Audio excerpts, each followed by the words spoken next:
యేసుక్రీస్తు నామములో చేరవచ్చిన సంగతికి కూడా వందనాలు తెలియజేసుకుంటున్నాను. ఈరోజు ఉపవాస పండగ దినాన్ని కొనసాగిస్తూ ఉన్నాము. ఈరోజు ఎన్నో రోజు? 18వ రోజు. ఉపవాస పండగలను ఎందుకు అంటున్నా అంటే వాక్యంలో ఉన్న రీతిని బట్టి నేను ఆ ఉపవాస పండుగలు ఎందుకు అన్నది మీకు ఈ వాక్యం ద్వారా తర్వాత మీకు వివరిస్తాను. ఈ ఉపవాస పండుగ దినాలే కాదు కానీ మనము యేసు ప్రభు యొక్క శిలువ గురించిన సంగతులను కూడా మనము ఆయన పడిన శ్రమ దినాలను కూడా మనము ధ్యానించుకుంటూ ఉన్నాం. అసలు శ్రమ దినాలు అని ఎందుకు పిలుస్తున్నామంటే యేసుక్రీస్తు ప్రభు వారు శిలువ వేయబడి మునుపు 40 దినాలు ఆయన శ్రమ పడ్డాడు కనుక ఆ పడిన శ్రమలను బట్టి 40 దినాలుగా ప్రకటించుకొని మామూలుగా లోకంలో క్రైస్తవులు అనేబడేవారు శ్రమ దినాలను పాటిస్తూ ఉంటారు. అయితే యేసుక్రీస్తు ప్రభు వారు ఈ ఈస్టర్కి లేకపోతే ఈ గుడ్ ఫ్రైడేకి ముందర మన 40 దినాలు పాటిస్తాం, 11 డేస్ పాటిస్తూ ఉంటాం కదా. ఈ 40 దినాలే ఆయన శ్రమ పడ్డా అంటే కానే కాదు. ఆయన 40 దినాలు శ్రమ పడటం కాదు. ఆయన పుట్టుక నుంచి ఆయన రక్షకుడుగా కలువ శిలువలో ఆయన మనకందరి వరకు రక్షణ కార్యం చేసేంతవరకు ఆయన శ్రమ పడుతూనే ఉన్నాడు, శ్రమ పడ్డాడు. అయితే ఈ శ్రమ పడటంలో ఈయన శ్రమల పొందటంలో ఆయన ఒక వాక్యం దేవుని వాక్యంలో చెప్తారు. ఆయన శ్రమ పడటం వల్ల శ్రమలలో ఆయన కొన్ని సత్యాన్ని మనకు వివరిస్తున్నాడు. ఎబ్రిల్ రాసిన పత్రిక 5వ అధ్యాయం 7వ వచనంలో శ్రమల వలన ఆయన కొన్ని పొందుకున్నాట. అవి మనకు అనుసరణమైనవి, మనకు మాదిరికరమైనవి. ఎబ్రిల్ రాసిన పత్రిక 5వ అధ్యాయం 7వ వచనంలో శరీరధారి అయిన దినములో మహారోదనముతోను కన్నీళ్లతోను తన్ను మరణం నుండి రక్షింపగలవానికి ప్రార్థనలను యాచనలను సమర్పించి భయభక్తులు కలిగి ఉన్నందున ఆయన అంగీకరింపబడెను. ఆయన కుమారుడయ్యుండి తాను పొందిన శ్రమల వలన విధేయతను నేర్చుకున్నాను. అది కూడా 9వ వచనం 10వ వచనం. మరియు ఆయన సంపూర్ణ సిద్ధి పొందినవాడై మెల్కీసెదెకు యొక్క క్రమంలో చేరిన ప్రధాన యాజకుడని దేవుని చేత పిలువబడి తనకు విధేయులైన వారికి అందరికీ నిత్య రక్షణకు కారకుడాయన. ఈ శ్రమలలో ఆయన కొన్ని విషయాలు చెప్తున్నాడు. మాటలు చదివిన మాటల్లో ఆయన దేవునికి ప్రార్థనలు ఆ శ్రమలను బట్టి ఆయన ప్రార్థన యాచనలు చేస్తూ ఉంటే దేవునికి భయభక్తులు కలిగి ఆయన ప్రార్థనలు చేస్తూ యాచనలు చేస్తూ ఉంటే దేవునికి అంగీకారంగా అనిపించాడంట. అంత మాత్రమే కాదు, ఆ శ్రమల వలన పొందిన శ్రమల్లో ఆయన విధేయత నేర్చుకున్నాడు. ఒకటి, దేవునికి అంగీకారంగా ఉన్నాడు. రెండవది, ఆ శ్రమల వలన విధేయత నేర్చుకున్నా అంట. తర్వాత దేవునికి మన గురించి మానవాళి కొరకు దేవుని దగ్గర మెల్కీసెదెకు క్రమంలో ప్రధాన యాజకుడిగా ఉన్నంట, మన కొరకు ఉత్తరవాదిగా ఉన్నంట. అంతేకాదు ఈ మానవాళిగా అందరికీ రక్షణకు కారకుడుగా ఉన్నంట. ఈ శ్రమలను ఆయన శరీరధారిగా ఈ లోకానికి వచ్చి శ్రమలు పొందిన శ్రమలను బట్టి ఆయన 4 విషయాలు, ఆ శ్రమల నుంచి ఆయన శ్రమలు పడుతున్న ఆ పరిస్థితుల నుంచి ఆయన ప్రార్థనలో యాచనలు దేవుని యందు నిలిచి ఆయన భయభక్తులు కలిగి భయభక్తులు కలిగి ఆయన యాచనలు ప్రార్థన చేస్తూ ఉన్నప్పుడు దేవునికి అంగీకారంగా ఉన్నాడంట. అంత మాత్రమే ఆ శ్రమల్లో ఆయన విధేయత నేర్చుకున్నా అంట. అంతేకాదు అలాగా ఆయన ఆ క్రమం దేవునికి ఇష్టంగా నడుస్తూ ఉన్నప్పుడు ఆయన దేవునికి ప్రధాన యాజకుడిగా ఉన్నాడంట. అంతేకాదు మానవాళికి రక్షణకు కారకుడుగా ఉన్నాడంట. ఈ శ్రమల్లో నుంచి ఇంకొక విషయం, యాకోబు పత్రిక 1వ అధ్యాయం 2వ వచనంలో ఈ శ్రమల నుంచి మనము ఒకటి నేర్చుకోవాలని చెప్తున్నాడు పౌలు భక్తుడు. నా సహోదరులారా, మీ విశ్వాసమునకు కలుగు పరీక్ష ఓర్పును పుట్టించునని ఎరిగి మీరు నానా విధములైన శోధనలో పడినప్పుడు అది మహదానందమని ఎంచుకొనడి. మీరు సంపూర్ణను అనునాంగులను ఏ విషయంలోనైనా పదవులేని వారినై ఉండునట్లు ఓర్పు తన క్రియను కొనసాగింపనీయుడి. ఈ శ్రమల వల్ల, ఈ శ్రమల నుంచి మనం ఓర్పు నేర్చుకోవాలంట. ఆ ఓర్పు ద్వారా మనము సంపూర్ణమవుతామంట. ఆ ఓర్పును మనం మన జీవితంలో కొనసాగిస్తూ ఉన్నప్పుడు ఆ శ్రమలను బట్టి మనం సంపూర్ణులుగా ఉంటామంట. అయితే ఈ శ్రమల నుంచి, ఈ శ్రమలను బట్టి దేవుడు ముందుగా ప్రార్థనలో యాచన చేస్తూ ఉన్నాడు. చేస్తూ ఉన్నప్పుడు మన 4 విషయాలు గమనించి దేవునికి అంగీకారంగా ఉన్నాడు. దేవుని ఆ శ్రమల వల్ల విధేయత నేర్చుకున్నాడు. తర్వాత దేవునికి ప్రధాన యాజకుడిగా, దేవుడు మానవాళికి రక్షణ కారకుడిగా యేసుక్రీస్తు ప్రభువు నిలిచారు.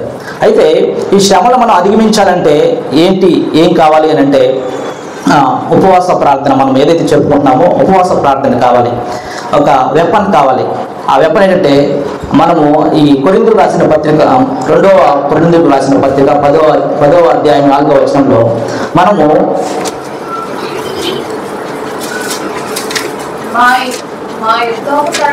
మా యుద్ధోపకరణములు శరీర సంబంధమైనవి కావు గాని దేవుని ఎదుట దుర్గములను పడద్రోయజాలనంత బలము కలవై ఉన్నవి. చాలు. ఇక్కడ మనము ఎవరితో యుద్ధం చేస్తామంట? శారీరకంగా కాదంట, శరీర ప్రకారం కాదంట యుద్ధం చేస్తుంది. మా యుద్ధోపకరణంలో శరీర సంబంధమైనవి కావు గాని దేవుని ఎదుట దుర్గములను పడద్రోయజాలనంత బలము కలవై ఉన్నవి. ఇక్కడ ఒక బలమైన మనుషుడు ఇద్దరు నుంచున్నారు అనుకో, బ్రదరే ఉన్నారు, నేనున్నాను. ఇక్కడ ఎవరు బలవంతుడు? ఫిజికల్గా చూస్తే బ్రదరే బలవంతుడు, నేను బలహీనుడిని. ఇప్పుడు ఆ బ్రదర్ చేతిలో ఒక చాకు పెట్టాము, ఒక నైఫ్, ఒక ఉపకరణం, యుద్ధోపకరణం ఉన్నప్పుడు ఒక ఆయుధం పెట్టాము నా చేతిలో. ఇప్పుడు బ్రదర్ ఇంకా బలవంతుడు, శారీరకంగా బలంగా ఉన్నాడు.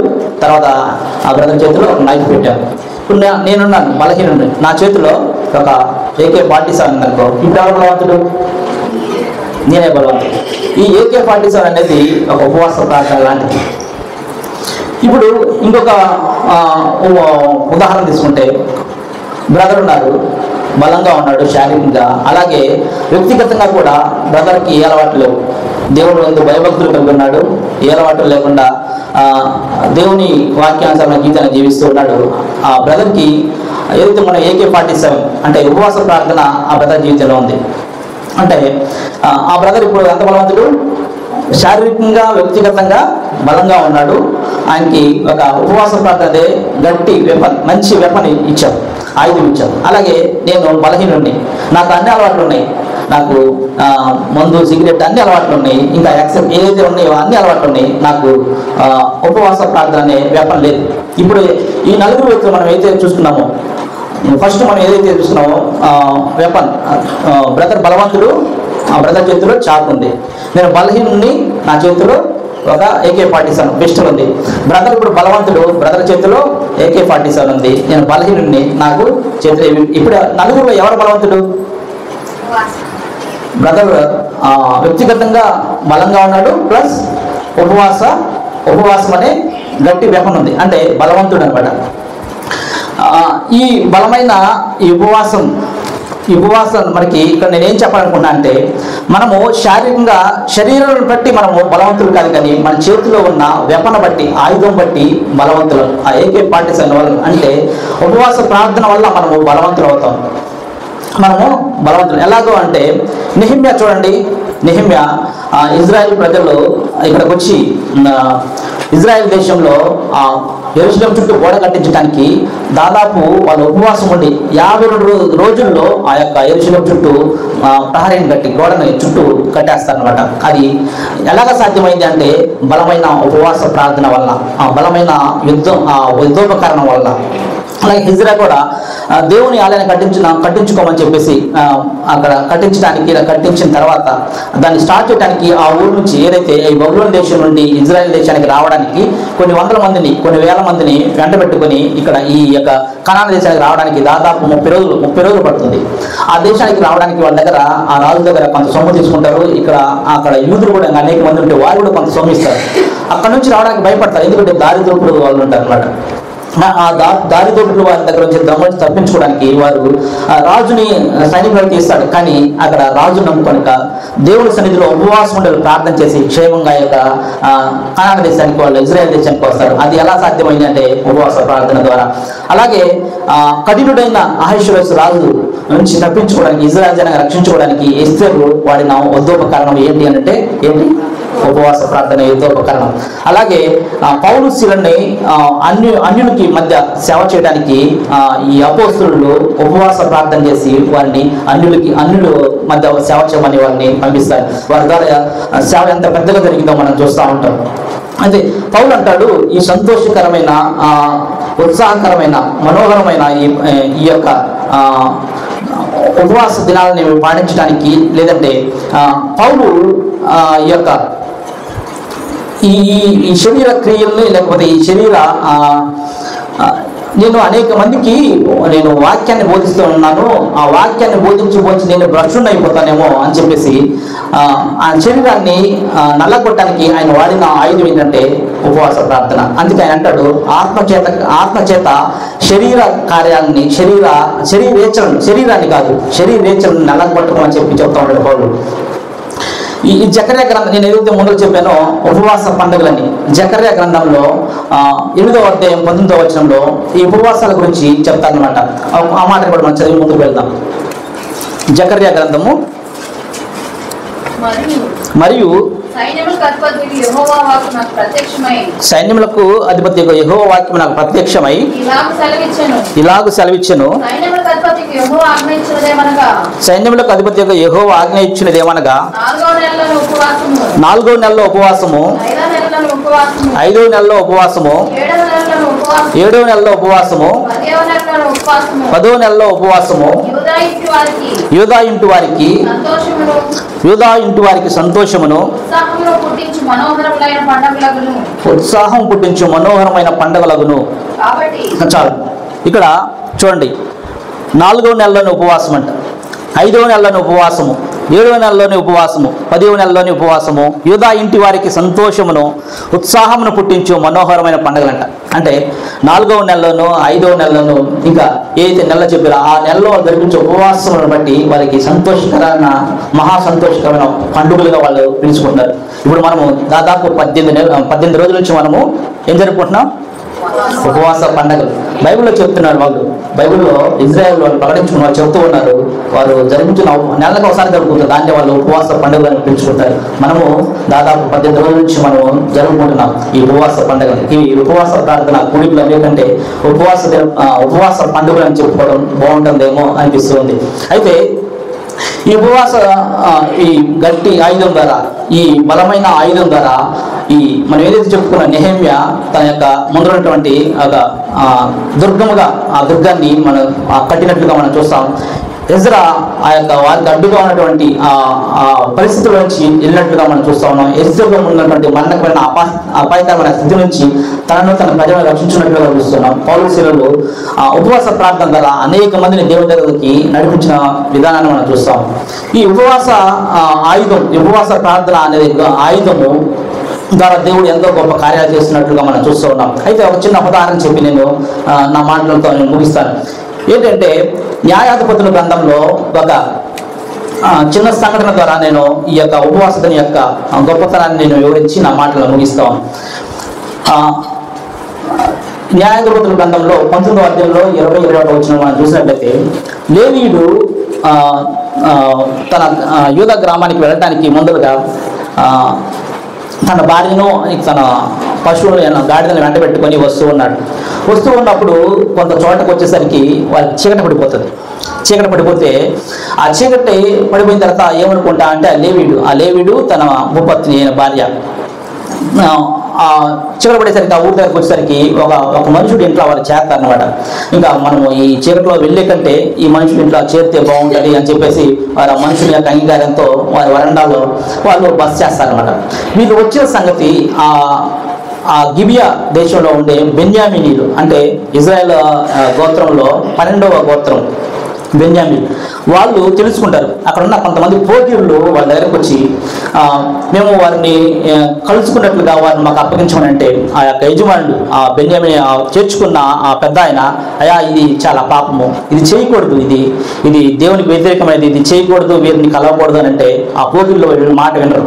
అప్పుడు వీళ్ళు కాదు కానీ ఇది దేవుడికి వ్యతిరేకమైన కార్యం చేయకూడదు అని చెప్తే అప్పుడు వాళ్ళ యొక్క ఉపపత్నిని వాళ్ళకి అప్పగించినప్పుడు వారు ఆమెని కలుసుకున్నప్పుడు ఆవిడ వారి తెల్లవారి దాకా ఆమెని పాడు చేసినప్పుడు ఆవిడ మళ్ళీ పాక్కుంటూ వచ్చి ఏ యజమాని దగ్గర నుంచి అయితే వారు ఏ యజమాని ఇంటి దగ్గర అయితే వారు బస్ చేశారో ఆ ఇంటి దగ్గరికి వచ్చి ఉంటుంది అనమాట.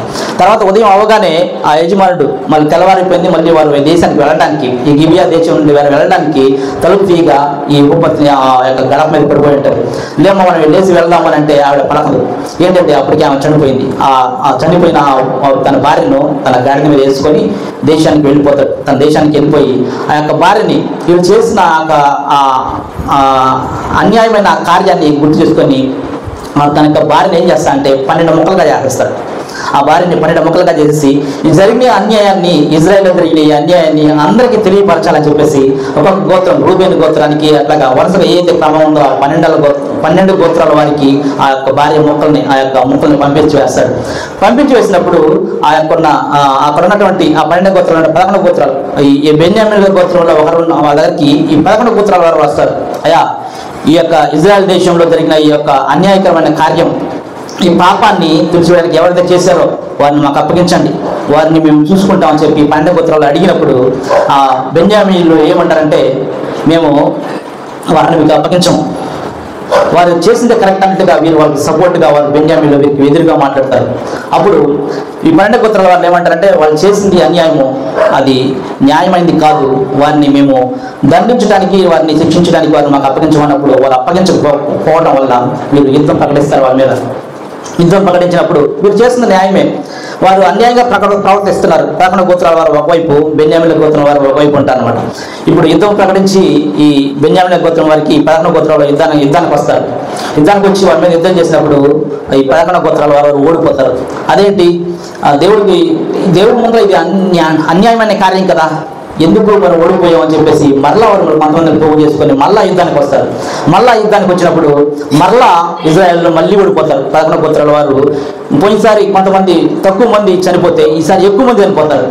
వీళ్ళు చాలా బాధపడతారు. ఏంటి ఇది అన్యాయమైన కార్యం ఇట్లా జరుగుతుంది, ఏంటి అన్యాయమైన కార్యం చేశారు, మనం న్యాయంగా పోతున్నా కూడా మనం విజయం పొందలేకపోతున్నాం వారి మీద అని చెప్పేసి వాళ్ళు మూడోసారి ఏం చేస్తారంటే దేవుని సన్నిధి ఎక్కడైతే ఉందో బేతేలు ప్రదేశంలో, బేతేలు అనే ప్రదేశంలో బేతేలు అనే దానికి దేవుని మందిరము, దేవుని ఇల్లు అనే అర్థం.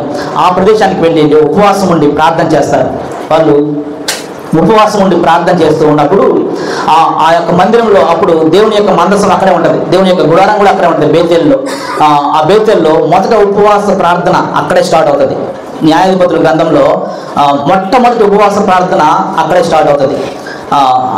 మొట్టమొదటి ప్రార్థన ఆదికాండంలో స్టార్ట్ అయితే మొట్టమొదటి ఉపవాస ప్రార్థన ఈ ఆదికాండం, ఈ న్యాయాధిపతుల గ్రంథము ఈ బెన్యామీన్ మీదకి వీరు యుద్ధం చేయడానికి 2 సార్లు ఓడిపోయినప్పుడు దేవుడి సన్నిధిలో వాళ్ళు కూర్చొని మొరపెట్టి అక్కడ బలియాగములు చేసి దేవుని దహనబలులు అర్పించి వాళ్ళు ఉపవాస ప్రార్థనతో బెన్యామీన్ మీదకి వెళ్ళినప్పుడు ఈసారి బెన్యామీన్లు ఇజ్రాయెల్ ముందు నిలవలేకపోతారంట. ఈ 2 సార్లు వాళ్ళు ప్రార్థన చేసి వెళ్ళారు, కానీ వాళ్ళు ప్రార్థనకి శక్తికి వాళ్ళు బలమైన శారీరకంగా బలంగా ఉన్నారు కాబట్టి వారి ముందల వీళ్ళు నిలవలేకపోయారు. వీళ్ళు ఇంకా నిలవలేకపోవడం కదా అనేక మంది చనిపోయారు. ఈసారి వీళ్ళు బలమైన ఆయుధం, మనం ఏదైతే చెప్పుకున్నామో బలమైన వెపన్ ఉపవాస ప్రార్థనతో జయించినట్టు ఉపవాస ప్రార్థనతో వాళ్ళు జయించారు. ఉపవాస ప్రార్థన బేతేలు మందిరము, దేవుని యొక్క మందిరము గుడారం ఉన్నటువంటి అక్కడ బలులు అర్పించి ఉపవాసము చేస్తూ ఉపవాసం అక్కడ జరిగించి తర్వాత అక్కడ యుద్ధంలో పాల్గొన్నప్పుడు బెన్యామీన్ ఓడిపోయారంట. ఆ చరిత్రకారులు చెప్తారంట ఆ బెన్యామీన్లు ఎన్నో లక్షల మంది ఉన్న వాళ్ళు మొత్తం వీళ్ళ యొక్క ముందర వాళ్ళందరూ దాదాపు 600 మంది మాత్రమే మిగిలారంట. అంతగా దేవుడు ఈ ఉపవాస కార్యం ద్వారా, ఉపవాస ప్రార్థన ద్వారా వాళ్ళు చేసిన అన్యాయానికి తీర్పు తీర్చడం జరుగుతుంది. 600 మాత్రమే మిగిలారంట. అది ఎలాగ జరిగింది అంటే దేవుని యొక్క ఏదైతే ఈ యొక్క ఉపవాస ప్రార్థన ద్వారా, ఈ బలమైన యుద్ధోపకరణం ద్వారా, వాళ్ళు ఉపవాస కార్యం ద్వారా వారు జయించారు. మన జీవితంలో అనేక సార్లు మన ప్రార్థన ద్వారా మనం జయించలేనటువంటి గొప్ప అడ్డుగా ఉన్నటువంటి కార్యాలని, లేకపోతే అడ్డుగా ఉన్నటువంటి పరిస్థితుల్ని ఈ ఉపవాస ద్వారా మనము జయించవచ్చు అని చెప్పి మనము తెలుసుకుంటూ ఉన్నాం. నెహెమ్యా అలాగే జయించాడు, ఎజ్రా అలాగే జయించాడు, ఎస్తేరు అలాగే జయించింది, హన్నా అలాగే జయించింది, పౌలు శీల కూడా అలాగే జయించారు. ఇప్పుడు ఈ ఇజ్రాయేలు బెన్యామీను మీద కదా అన్యాయంగా ప్రవర్తించిన వారి మీద, అన్యాయంగా మాట్లాడిన వారి మీద, అన్యాయం చేసిన వారిని అప్పగించి శిక్షించాల్సింది పోయి వారు ఏదైతే న్యాయమైన కార్యాన్ని చేస్తారన్న వీరికి ఎదురు తిరిగి వీళ్ళని నష్టపరిచారో, కానీ ప్రార్థన ద్వారా జయించలేనిది వాళ్ళు ఉపవాస ప్రార్థన ద్వారా ఆ యొక్క కార్యాన్ని వారు జయించారు. వారి తీర్పు తెచ్చడానికి ఆ ఉపవాస ప్రార్థన అనేది ఉపయోగపడింది. అమెరికా దేశంలో ఒక చిన్న నిజంగా జరిగిన సంఘటన, ఇది మనం చెప్పుకున్నది కూడా నిజంగా జరిగిన బైబిల్లో ఉన్నటువంటి సత్యమైన ఘటనే. ఇది కూడా అమెరికా దేశంలో ఒక మాల్ అనేది ఉందన్నమాట. ఆ మాల్ స్టార్ట్ చేసిన అతను ఫస్ట్ స్టార్టింగ్లో చాలా పేదవాడు. ఒక మాల్లో పనిచేసేవాడు అతను. తర్వాత దేవుని కృపను బట్టి ఆయన ఒక పెద్ద అనేక మాళ్ళు కట్టుకోవడానికి దేవుడు అతను ఆశీర్వదించాడు. దాని పేరు ఏదో చెప్పారు కానీ నాకు గుర్తులేదు. ఏదో మొత్తానికి దాన్ని ఈసారి చెప్తాను. ఆ మాల్ను ప్రకటించి, ఆ మాల్లు అతను చిన్న మాల్లో పనిచేసేవాడు. దేవుడు అతను ఎంత కాదంటే దేవుని ముందు భయభక్తులు కలిగి ఉండే కుటుంబం అనమాట. అతన్ని దేవుడు బాగా ఆశీర్వదించడం వల్ల అమెరికా దేశంలో చాలా మాల్లు, ఈ డీమార్ట్ లాగా అనేక మాల్లు కట్టారు అనమాట. ఆ మాల్లో అమెరికా దేశంలో ఒక రూల్ ఉందంట. ఏంటంటే ప్రతి మాల్లో అబార్షన్ టాబ్లెట్స్ ఉంచాలని రూల్ ఉందంట.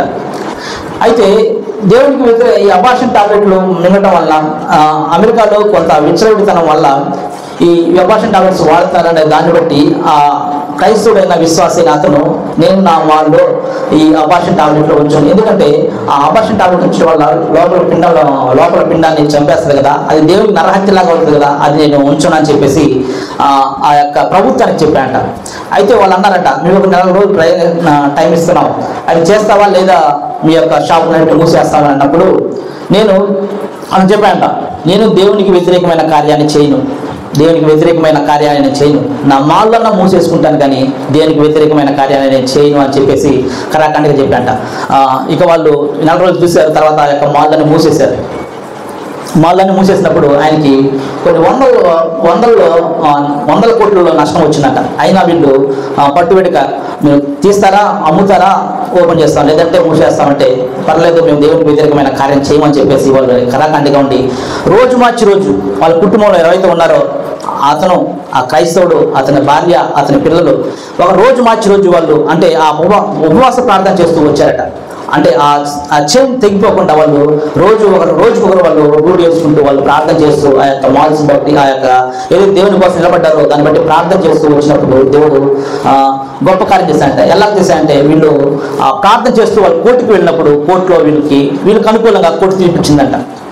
అది అలా చేయకూడదని చెప్పేసి కోర్టు వీళ్ళకి అనుకూలంగా తీర్పించినప్పుడు అంత మాత్రమే కాకుండా ఆ యొక్క కోర్టు ఏం చేస్తుందంటే ఈ 4 రోజులు వీళ్ళు మాల్స్ అన్ని బంద్ అయిపోయినాయి కదా, వాళ్ళకి చాలా నష్టం కలిగింది కాబట్టి వాళ్ళకి ఇన్ని వేల కోట్లు వాళ్ళకి ఇవ్వాలని చెప్పేసి అక్కడున్న కోర్టు ఆ యొక్క ప్రభుత్వానికి ఆదేశాలు ఇచ్చిందంట. ఆయన ఆ 4 రోజులు కానీ అమ్మితే ఆయనకి ప్రభు ఏదైతే కోర్టు చెప్పిందో అంత డబ్బు వచ్చేది కాదంట. కానీ దేవుడి కోసం నిలబడండి ఉపవాస ప్రార్థన చేసి దాన్ని జయించి వాళ్ళు ఈ 4 రోజుల్లో మామూలుగా అమ్మే డబ్బుల కంటే ఎక్కువ డబ్బులు వాళ్ళు సంపాదించారంట.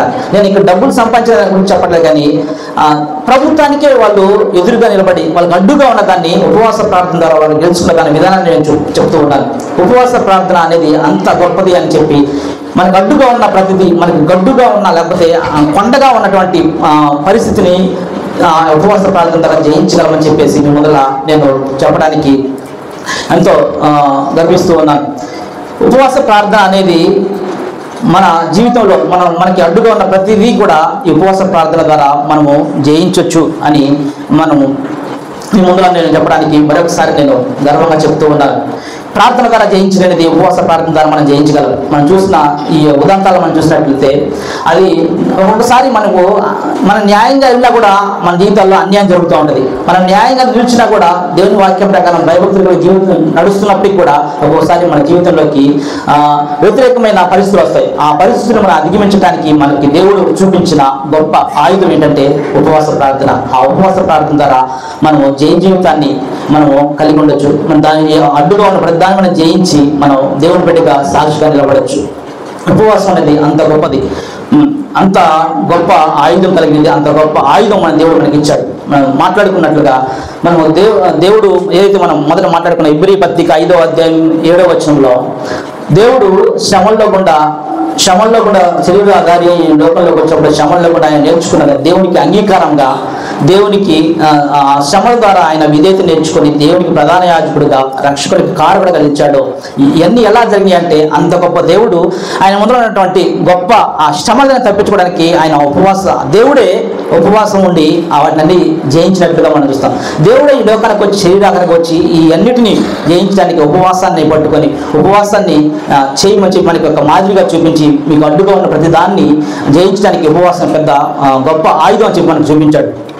ఆయనలాగా మనం జీవించడానికి, ఆయనలాగా శ్రమలు వచ్చినాయని చెప్పి మనం పారిపోకుండా, శ్రమలు వచ్చిన చెప్పి మనం భయపడిపోకుండా, శ్రమలు వచ్చిన చెప్పి మనం దిగాలు పడిపోకుండా ఉపవాసం అనే ఆయుధాన్ని మనం పట్టుకొని మనం జయ జీవితాన్ని కలిగి దేవుని బిడ్డలుగా ఈ లోకంలో మనం జీవిద్దాం.